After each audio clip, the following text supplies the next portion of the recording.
नमस्ते मित्रांनो, KBP education YouTube चॅनलमध्ये मी आपल्या सर्वांचं स्वागत करतो। आजचा आपला विषय प्रामुख्याने चालू घडामोडी समजा किंवा राज्यसेवा UPSC मेनच्या परीक्षेमध्ये असलेला एक पेपर आहे। त्या पेपरमधला विषय समजा भारतीय लोकशाही, त्याच्या पुढची आव्हाने, त्याच्यावरती उपाय या संबंधीचा आज आपण विश्लेषण करणार आहोत। भारतीय लोकशाहीचा जेव्हा प्रश्न येतो, भारतीय लोकशाही संबंधी बोलण्याचा जेव्हा विषय येतो, तेव्हा काही गोष्टी आपल्याला समजून घ्याव्या लागतील की भारतामध्ये लोकशाहीचा उगम नक्की केव्हा झाला, भारतामध्ये लोकशाही सक्सेसफुल झाली का, भारतामध्ये लोकशाहीचा समारंभ, लोकशाहीचा उत्सव साजरा केला जातो तो कितपत योग्य आहे आणि लोकशाहीची मूल्य भारतामध्ये पूर्णपणे म्हणजेच 100% रुजली आहेत का। आणखीन एक महत्त्वाचं आपल्याला सांगावं लागेल, भारतीय लोकशाहीच्या बाबतीमध्ये 130 कोटी जनतेमध्ये किंवा 130 कोटी लोकसंख्या असलेल्या या देशामध्ये भारताची लोकशाही जगाच्या पटलावरती, जगाच्या मंचावरती खूप उठून दिसते चांगल्या पद्धतीनं। आणि म्हणून अवघ्या जगामध्ये भारत हा सर्वाधिक मोठा असलेला देश आहे, सर्वाधिक मोठी लोकशाही असलेला देश आहे असं आपण बिरुदसुद्धा मिळवतो। खरोखर भारतीय लोकशाही प्रगल्भ झाली आहे का, भारतीय लोकशाही पुढे आव्हानं कोणकोणती आहेत आणि त्या आव्हानांचा सामना करताना आपल्याला काही अडचणी येतात का। आपण जर शेजाऱ्यांशी कंपेअर केलं, शेजारी देशाशी तुलना केली किंवा जगातल्या वेगवेगळ्या अमेरिका, इंग्लंड आदीसारख्या देशाशी तुलना केली लोकशाहीच्या बाबतीमध्ये, तर निश्चितपणानं आपण आपली लोकशाही टिकवून ठेवलेली दिसून येते। आपली लोकशाही टिकवून ठेवत असताना, लोकशाही मूल्यांची नितांत जोपासना करत असताना भारतानं बरंच भरीव योगदान जगामध्ये दिलेलं दिसून येतं। कारण आज पश्चिम आशियामध्ये आपण बघतोय धडाधड लोकशाहीच्या राजवटी कोसळत असताना आणि तिथे लष्करशाही काम करत असताना, अगदी भारताच्या शेजारी देशांमध्ये सुद्धा लोकशाहीची मूल्य किती रुजलेली आहेत याबाबत शंका घेण्यासारखी परिस्थिती निर्माण झालेली दिसून येते। चीनमध्ये असेल, कधीही लोकशाही रुजली नाही। चीनमध्ये लोकशाही रुजली नाही म्हणण्यापाठीमागं कारण असं की तिथं विविध पक्षीय किंवा बहुपक्षीय पद्धतीही रुजली नाही आणि द्विपक्षीय पद्धतीही रुजली नाही। आणि म्हणून चीनमध्ये तर लोकशाहीचं नामोनिशाण मिटवलं जातं, चीनमध्ये लोकशाहीचा गळा घोटला जातो, चीनमध्ये लोकशाहीची हत्या दिवसाढवळ्या केली जाते। आणि म्हणून लोकशाहीची मूल्य चीनमध्ये तर नाहीतच। पाकिस्तानमध्ये बऱ्याच वेळेला आपण पाहतो, पाकिस्तानच्या जन्मापासून म्हणजे 1947 14 ऑगस्टपासून त्या देशामध्ये कधी लोकशाही, कधी हुकुमशाही, कधी लोकशाही, कधी लष्करशाही अशा पद्धतीच्या सत्ता आलेल्या आपल्याला दिसून येतात। म्हणजे तिथंही लोकशाहीचा खेळ खंडोबा झालेला आपण बघतो। बांगलादेशामध्ये बऱ्याच प्रमाणात हे असं आहे। रशियामध्ये तर 2036 पर्यंत पुतिन यांचीच निवड राष्ट्राध्यक्षपदी करण्याचा ठराव पास करून त्यांनी घेतलेले आहे। म्हणजे लोकशाहीची मूल्य तिथं कुठं आली। दुसरी गोष्ट, चीनमध्ये तर तहयात राष्ट्राध्यक्ष राहण्याचा ठराव चीनच्या संसदेनं किंवा चीनची जी कुठली पार्लमेंट असेल त्यांनी तसा ठराव केलेला आहे। म्हणजे तिथंही लोकशाहीच्या मूल्यांचा गळा घोटलेला आपल्याला दिसून येतो। बरेच देश आहेत जगामध्ये तिथं लोकशाहीची मूल्य रुजलेली नाहीत। एक अमेरिका, इंग्लंड, फ्रान्स वगैरे काही युरोपीय राष्ट्र सोडली, म्हणजे त्याच्यामध्ये मग जर्मनी असेल, त्याच्यामध्ये आणखी युरोपियन कंट्रीज काय असतील, तर भारताची बरोबरी करायचीच असेल तर अमेरिका, इंग्लंड या युरोपमधील फ्रान्स, जर्मनीसारख्या देशातील लोकशाहीशी तुलना करावी लागेल।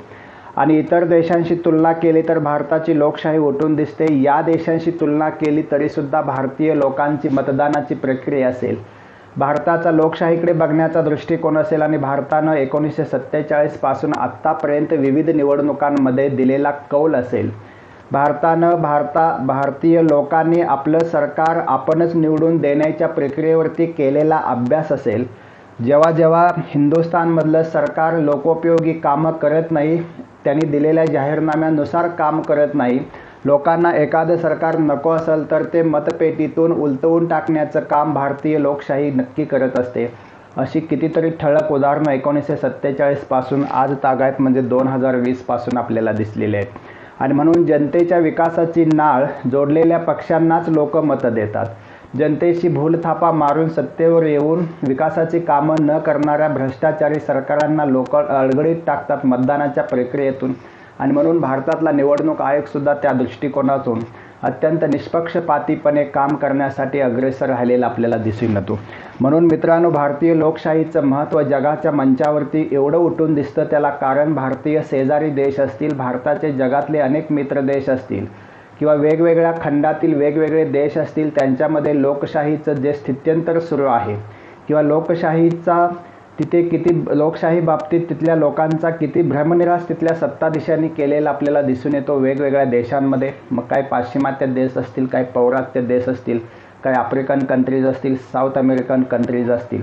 आणि म्हणून भारतामध्ये असणारी लोकशाही ही जगातील सर्वात मोठी लोकशाही असं विरोध मिळवण्या पाठीमागं आपल्याला अभिमान वाटायला हवा, सार्थ अभिमान वाटायला हवा. अशी भारतीय लोकशाही आज 1947 सालापासून साधारणपणे 2020पर्यंत म्हणजे 70 वर्षापेक्षा जास्त वर्ष झाली आपण लोकशाहीचा उत्सव मानतो. आपण लोकशाहीची जोपासना केलेली दिसून येते. अशा ह्या लोकशाहीचं महत्त्व भारताला कुणी सांगायची फारशी गरज नाही. तरीसुद्धा भारतामध्ये लोकशाहीचा उगम हा भारतीय समाजात असणाऱ्या नीतीन मूल्यांमध्ये असलेला दिसतो. भारतीय लोकशाहीचा उगम काय ब्रिटिश भारतामध्ये आले आणि त्यांनी आपल्या देशामध्ये लोकशाही सुरू केली अशा बाबतीमध्ये आपल्याला बघता येत नाही. त्यांनी आधुनिक लोकशाही सुरू केली असेल, संरचनात्मक लोकशाही सुरू केली असेल, पण प्राचीन भारतीय कालखंडापासूनच या देशामध्ये लोकशाहीची बीजं रुजलेली होती हे नाकारता येत नाही. प्राचीन कालखंडामध्ये अगदी चोलांचं राज्य असेल, गुप्तांचं राज्य असेल, मौर्यांचं राज्य असेल किंवा ह्या सगळ्यांचं असणार. पहिली आपल्याकडे अशोकाच्या कालावधीमध्ये सुद्धा जनपदं होती, गणराज्य होतं. म्हणजेच जग ज्या वेळेला जागं होत होतं लोकशाहीच्या बाबतीमध्ये ग्रीसमध्ये, त्याच वेळेला हिंदुस्थानमध्ये 2ऱ्या-3ऱ्या शतकामध्ये, 4थ्या-5व्या शतकामध्ये सुद्धा भारतीय लोकशाहीची, गणराज्याची, जनपदांची आणि लोकांच्या मतांची म्हणजेच निवडणुकीतून आपण आपलं सरकार निर्माण केलं पाहिजे, निवडणुकीतून किंवा आपल्या मताचं सरकार असलं पाहिजे, बहुमताचं. अशा पद्धतीची सरकार त्यावेळेला सुद्धा, मग ते राजेपद असेल किंवा राजेपदाच्या अंडर असणारी सिस्टम गणराज्याची सिस्टम असेल, तर त्या ठिकाणी लोकांच्या मताचा आदर करण्याची अगदी चोलांच्या राजवटीमध्ये सुद्धा ग्रामपंचायतीसारखी स्थिती निर्माण झालेली होती किंवा रचना निर्माण झालेली होती.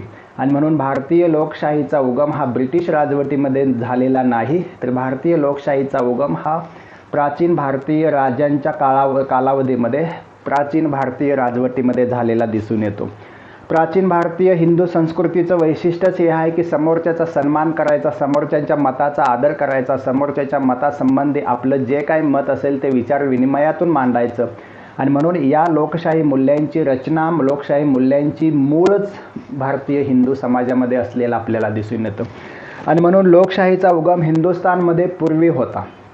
अगदी मध्ययुगीन कालखंडामधला काही कालावधी सोडला तर अगदी मध्ययुगीन कालखंडाच्या अखेरीस छत्रपती शिवाजी महाराजांचं राज्य असेल, अष्टप्रधान मंडळ म्हणजे आजचं मंत्रिमंडळ या धर्तीवरतीच त्यांचं अष्टप्रधान मंडळ होतं. लोकांचा विकास, लोकांचं कल्याण आणि आपल्या स्वराज्याची नीती कशी असायला पाहिजे याचा संपूर्ण आदर्श पाठ त्यांनी लोकशाही मूल्यांवरतीच आधारित घालून दिलेला होता. आणि म्हणून आपण अब्राहम लिंकनची व्याख्या बघतो की लोकांनी लोकांच्यासाठी लोकांकरवी केलेलं राज्य म्हणजे लोकशाही. तेच छत्रपती शिवाजी महाराजांनी कितीतरी वर्षापूर्वी, त्याच्या अगोदर प्राचीन भारतामध्ये कितीतरी शतके अगोदर हिंदुस्थानमध्ये ते बघायला मिळत होतं. आणि म्हणून हिंदुस्थानमध्ये लोकशाहीचा उगम हा फार सिंधू संस्कृतीपासून असलेला आपल्याला दिसून येतो. आणि म्हणून भारतीय लोकशाहीचा उगम, त्याला आधुनिक रूप आणायचं काम ब्रिटिश राजवटीमध्ये झालं असेल, पण लोकशाहीचा उगम आपल्याकडे प्राचीन कालखंडामध्ये झालेला दिसून येतो. भारतीय संस्कृती आणि भारतीय समाजाची नीतिमूल्य पाहिली तर कधीही आक्रमकपणे लोकांच्या मताचा अनादर करण्याची ही मूल्य नव्हती आणि अजूनही नाही. आणि म्हणून भारतीय संस्कृती ही सर्वसमावेशक आहे. भारतीय संस्कृतीमध्ये सर्व समाजाच्या, सर्व विविध जाती धर्माच्या मताचा आदर केला जातो आणि बहुमतानं, एकमतानं निर्णय घेतला जातो. ही लोकशाहीची मूळच आहेत, लोकशाहीची बीजच आहेत. आणि ही नीतिमूल्य फार वर्षापूर्वीपासून आपल्याकडे आहेत. स्वातंत्र्य लढ्यातील आपल्या लोकशाहीचं मूल्य, स्वातंत्र्य लढ्यामध्ये लोकशाहीची प्रगती कशी होत गेली. इंग्लंडमध्ये लोकशाहीचा उगम झाला आपण असं म्हणतो, आधुनिक लोकशाहीचा उगम झाला. अमेरिकेला आज आपण लोकशाही पूर्णतः मानणारं राष्ट्र म्हणतो. लोकशाहीचा उगम इंग्लंडमध्ये झाला आपण असं म्हणतो. काही प्रमाणात ते खरं असलं तरीसुद्धा आधुनिक लोकशाहीचा उगम इंग्लंड, फ्रान्स आणि अमेरिकेमध्ये होत असताना भारतामध्ये ब्रिटिशांची राजवट होती. आणि इंग्लंडमधली की काही लोकशाही संबंधी मूल्य होती. मग संसद कशी असायला पाहिजे, प्रजेशी आणि संसदेचं नातं कसं असायला पाहिजे, लोकांनी आपले अधिकार कसे वापरायला पाहिजेत, लोकांनी आपले प्रतिनिधी कसे निवडून द्यायला पाहिजेत, राजा कसा नामधारी तिकडे होता, त्या धर्तीवरती आपल्याकडे पुन्हा राष्ट्रपती निर्माण झाला. आणि म्हणून 250-300 वर्ष ज्यावेळेला इसवी सन 1600 पासून ईस्ट इंडिया कंपनीचं राज्य 1858 पर्यंत होतं, तिथून पुढं भारतीय समाजावरती भारतावरती राज्य होतं ते ब्रिटिश संसदेचं 1947 पर्यंत.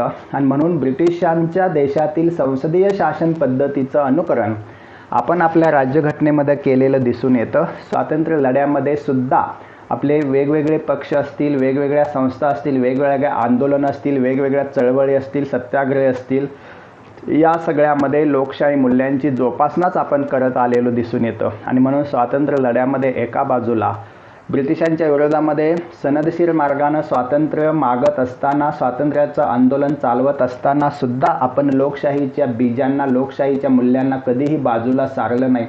आणि म्हणून तर भारतामध्ये आज जी लोकशाही परिपक्व दिसत आहे ते अगदी प्राचीन कालखंड असेल, मध्ययुगीन असेल, आधुनिक कालखंड असेल, ब्रिटिशांच्या राजवटीमधील आपल्या चळवळी असतील, त्या संपूर्ण मुशीतून, घडामोडीतून घडलेली लोकशाही आज आपण हिंदुस्थानमध्ये पाहतो. आणि म्हणून लोकशाहीची स्वातंत्र्योत्तर सुरुवात करण्याअगोदर आपल्या देशामध्ये लोकशाहीची बीजं, लोकशाहीची मूल्य, म्हणून तर आज आपण बघतो की कितीही सरकारे अस्तित्वात आली तरी विरोधी पक्षांनी लोकांचा दिलेला कौल मानलेला आहे.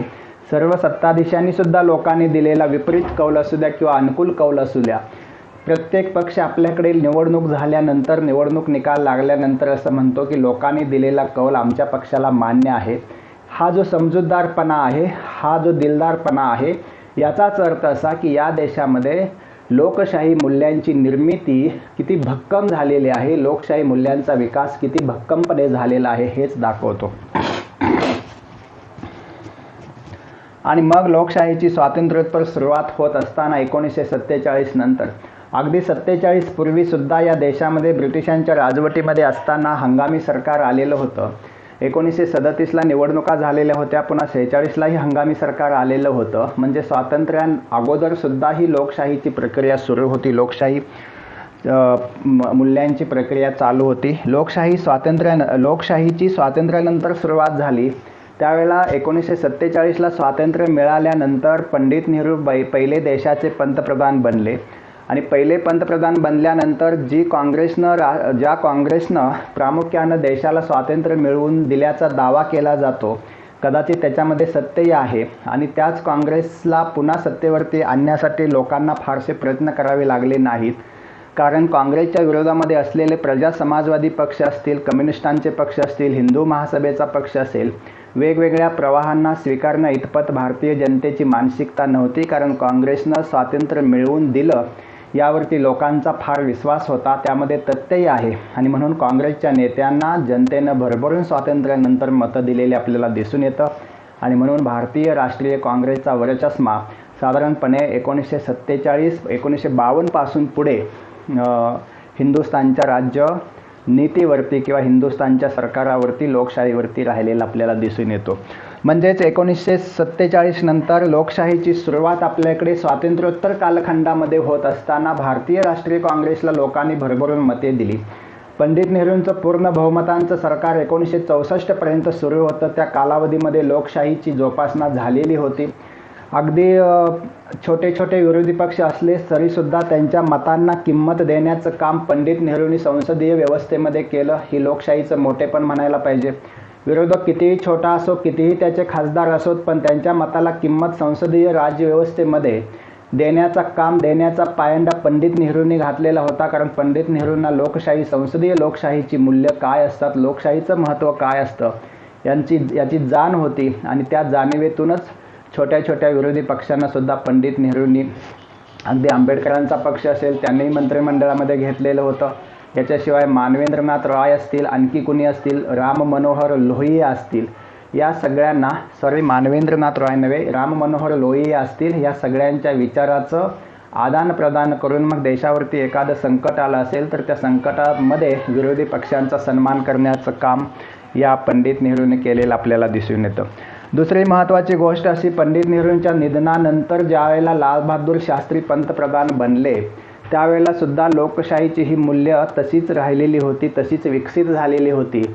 मात्र 1966ला ज्यावेळेला राजकारणामध्ये इंदिरा गांधींचा हस्तक्षेप सुरू झाला म्हणण्यापेक्षा इंदिरा गांधी पंतप्रधान झाल्या, तेव्हापासून थोडंसं लोकशाहीची मूल्य तशीच विकसित झालेली होती, लोकांच्यामध्ये पूर्णपणे विकसित झालेली होती.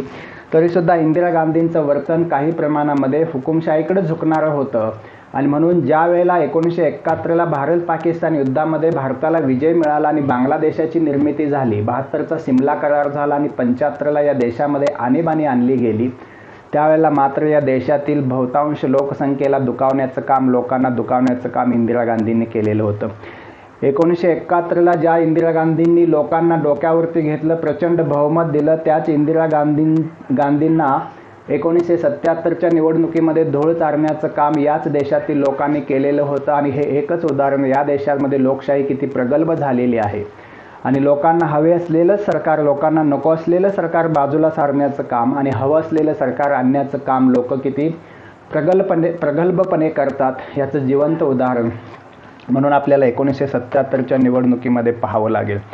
साधारणपणे 1947 ते 1977 हा भारतीय राष्ट्रीय काँग्रेसचा वर्चस्व असलेला कालावधी होता आणि देशात पहिल्यांदा 1977च्याच निवडणुकीमध्ये विरोधकांचं सरकार आलं, पूर्णपणे विरोधकांचं सरकार आलं आणि काँग्रेसच्या विरोधात आलेलं पहिलं सरकार म्हणून या सरकारचा प्रचंड गाजावाजा झाला आणि त्याच्यामध्ये मोरारजी देसाई पहिले काँग्रेस सोडूनचे पहिले या देशाचे पंतप्रधान झाले. अटल बिहारी वाजपेयी त्यांच्या मंत्रिमंडळामध्ये होते. म्हणजे काँग्रेस सोडून बाकीच्या पक्षांचं किंवा मित्र पक्षांचं सरकार 1977ला आलेलं आपल्याला दिसून येतं.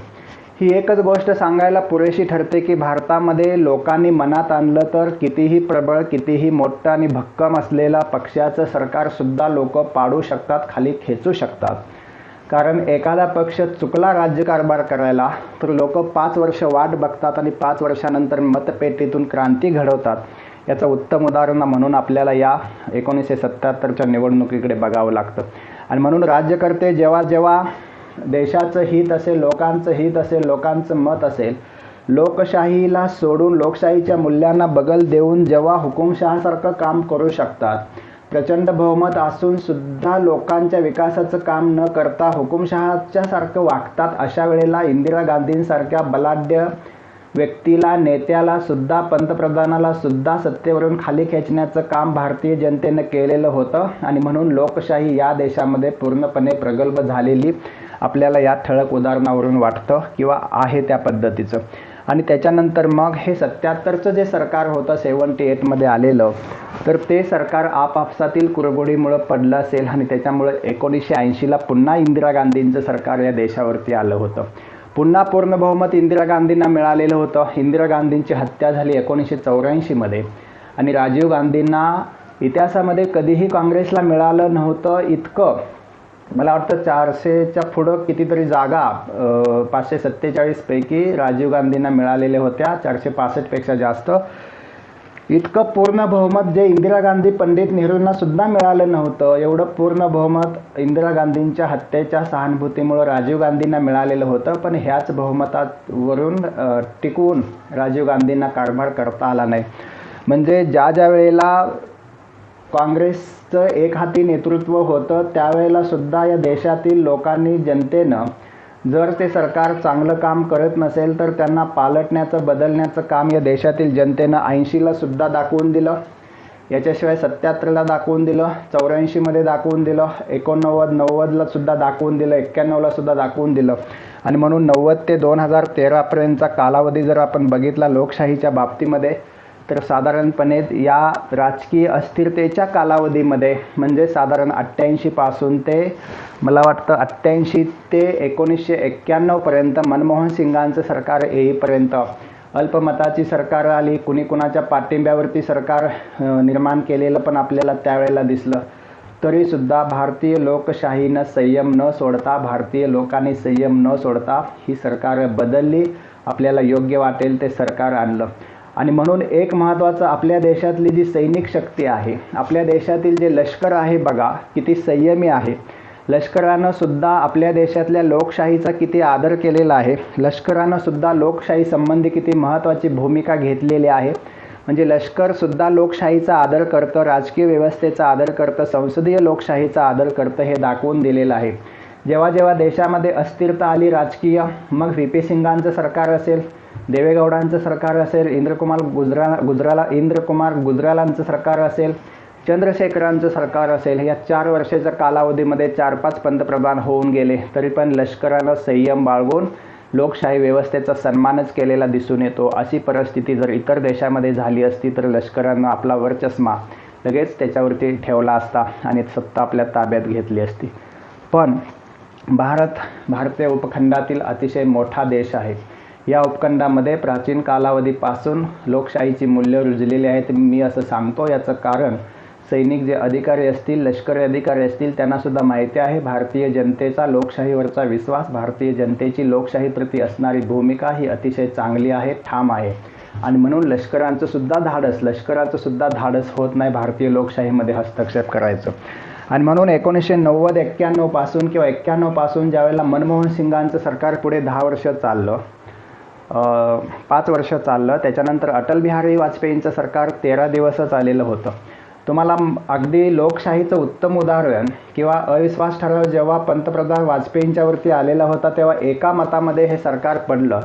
पण कधीही भारतीय जनता पक्षानं किंवा वाजपेयींनी एका मतासाठी देवाणघेवाण केली नाही किंवा खरेदी विक्री केली नाही खासदारांची, किंवा पैशाचा बाजार मांडला नाही, मतांचा बाजार मांडला नाही. हे आपल्या राजकीय व्यवस्थेमधलं अटल बिहारी वाजपेयींचं उत्तम उदाहरण आहे की त्यांनी लोकशाही प्रक्रियेला महत्त्व दिलं, सत्तेला कधीही महत्त्व दिलं नाही. अशा असंख्याने अनेक घडामोडी आहेत. पंडित नेहरूंच्या पासून अटल बिहारी वाजपेयींच्यापर्यंत लोकशाहीवरती विश्वास ठेवणारे नेते, संसदीय कार्यपद्धतीवरती विश्वास ठेवणारे नेते यांनीच या सगळ्यांनी पाठबळ लोकशाहीच्या विकासासाठी दिलेलं आपल्याला दिसून येतं. आणि म्हणून ज्यावेळेला एका मतामध्ये सरकार कोसळतं त्यावेळेला त्या पक्षानं आपलं पराभव निमूटपणे मान्य केला आणि स्वीकारलं. हे अतिशय उदात्त आणि मोठं उदाहरण भारतीय लोकशाहीच्या वाटचालीमधलं आहे. नंतर त्यांचं 17 पक्षांचं मिळून सरकार आलं. 5 वर्ष 6 वर्ष ते चाललंसुद्धा, 5 वर्ष. आणि ते चालत असताना विरोधी पक्ष असेल, प्रत्येक पक्ष असेल हिंदुस्थानमधला, लोकशाही व्यवस्थेवर विश्वास ठेवूनच त्याला चालावं लागतं. अन्यथा भारतीय लोकांच्या रोषाला, भारतीय जनतेच्या रोषाला त्याला बळी पडावं लागतं आणि त्याचं अस्तित्व संपतं. आणि म्हणून लोकशाही न मानणारे अनेक देश मातीमोल झालेले आपल्याला दिसून येतात. आणि म्हणून लोकशाही मानणाऱ्या पक्षांची संख्याच भारतामध्ये जास्तीत जास्त आहे. भारतामध्ये बहुपक्षीय राजवटी असतात आणि बहुपक्षीय राजवटीमध्ये एकमेकांच्या मतांचा आदर करावा लागतो, निर्णय घ्यावे लागतात. आणि म्हणून ज्यावेळेला 2014मध्ये निवडणुका देशामध्ये झाल्या त्यावेळेला 1990 नंतर पहिल्यांदाच, 1984 नंतर पहिल्यांदाच देशामध्ये पूर्ण बहुमताचं नरेंद्र मोदींचं सरकार आलं. आणि ही कमालसुद्धा भारतीय जनतेनं, भारतीय मतदारांनी केलेली दिसून येते. आणि म्हणून या सगळ्या वाटचालीमध्ये 2014मध्ये ज्यावेळेला सरकार बहुमताचं आलं त्यावेळेलासुद्धा जे कोणी पंतप्रधान होते म्हणजे नरेंद्र मोदी होते, त्यांनी संसदेच्या पायरीवरती माथा टेकून या बहुमताच्या निर्णयाचं स्वागत केलेलं होतं, जनतेचे आभार मानलेले होते. म्हणजे लोकशाहीमध्ये सर्वतोपरी जनता आहे, लोकशाहीमध्ये सर्वतोपरी लोक आहेत. आणि म्हणून गणराज्य असेल, भारतीय घटनेमध्ये आपल्या जे शब्द आहेत सार्वभौम, समाजवादी, धर्मनिरपेक्ष, लोकशाही, गणराज्य, याचा आदर करण्याचं काम बहुतांश राजकीय पक्षांनी केलेलं दिसून येतं. आणि म्हणून धर्माच्या नावावरती, जातीच्या नावावरती किंवा अन्य कशाच्या नावावरती जे जास्तीत जास्त फोकस करतात त्यांना बाजूला सारण्याचं कामसुद्धा इथल्या लोकशाहीनं केलेलं दिसून येतं.